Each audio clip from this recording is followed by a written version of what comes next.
ఆత్మీయులారా, జాగ్రత్తగా ఆలకించండి. మనం చాలాసార్లు చదువుతాం, కానీ ఆ వాక్యాన్ని అర్థం చేసుకోం.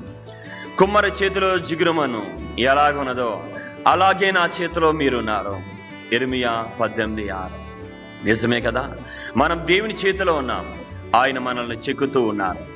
ఒక బండరాయిని చూడండి, దానికి ఏ రూపం ఉండదు, కానీ శిల్ప మనసులో ఆ రాయిలో ఒక అందమైన రూపం కనబడుతుంది.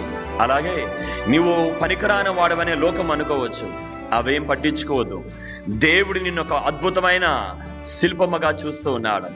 ఇక శోధనలు, బాధలు అంటావా, రాయి మీద ఉలి దెబ్బలు పడుతున్నప్పుడు అది నొప్పిగా ఉంటుంది, కానీ ఆ దెబ్బలు పడితేనే పనికిరాని ముక్కలన్నీ విడిపోయి అసలైన రూపం బయటపడుతుంది. మన జీవితంలో వచ్చే కష్టాలు, అవమానాలు దేవుడు వాడుకునే ఉలి దెబ్బలు, వాటి కొరకు ఆలోచన చేయొద్దు. నీ భవిష్యత్తును దేవుడు అద్భుతంగా మార్చబోతున్నారని, తీర్చిదిద్దబోతున్నారని ప్రభుయందు నమ్మకం ఉంచు. ఆయన మనలో గర్వాన్ని, లోకాన్ని తీసివేసి క్రీస్తు స్వారూప్యంలోకి ఆయన మనలో మారుస్తూ ఉన్నారు. కాబట్టి ముఖ్యమైనది సహనం. నీ జీవితంలో నువ్వు కలిగి ఉండు. రాయి ఉలి దెబ్బలకు ఎదురు తిరిగితే అది ముక్కలైపోతుంది, కానీ మౌనముగా భరిస్తే ఒక అద్భుతమైన శిల్పముగా మారుతుంది. ఆత్మీయులారా, మనము కూడా దేవుని శిక్షకు, ఆయన చేసే దిద్దుబాటుకు లోబడదాం.